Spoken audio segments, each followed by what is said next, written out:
دنیا میں کوئی قوم اس وقت تک ترقی نہیں کر سکتی چاہے آپ زمین و آسمان کو الٹ دیں، اگر وہ علم کے اندر اور قوت کے اندر اور اخلاق کے اندر، علم، قوت اور اخلاق،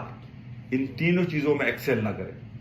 یہ دنیا کی تاریخ گواہ ہے، جو سویلائزیشن تباہ ہوئی، پیچھے چلی گئیں، چاہے وہ گریک سویلائزیشن ہو، چاہے وہ چائنیز سویلائزیشن ہو، چاہے وہ ہندو سویلائزیشن ہو، اور یہ تینوں سویلائزیشن کو اسلام تو پہنچ ہی نہیں سکا، مسلمان تو اس لیول پہ پہنچ ہی نہیں سکے، لیکن یہ تینوں سویلائزیشن اس لیے ریلیونٹ ہو گئی کہ ان کا زوال ان تینوں چیزوں میں آیا، اخلاق میں بھی آیا، علم میں بھی آیا اور قوت میں بھی آیا۔ تو اللہ تعالیٰ ہمیں توفیق دے کہ ہم دین کے اپنے اصل فوکس کو سمجھیں گے، تو ہمارے اخلاق کا حال تو یہ ہے کہ عیسائی جو ہیں وہ مسلمانوں سے بہتر ہیں۔ غزہ میں جو ہوا، مسلمانوں سے زیادہ اچھے تو یہ عیسائی ہیں، اور ہمارا حال یہ ہے کہ پاکستان کے اندر اگر کسی عیسائی کو مارا جاتا ہے تو کتنے مسلمان مولوی ہیں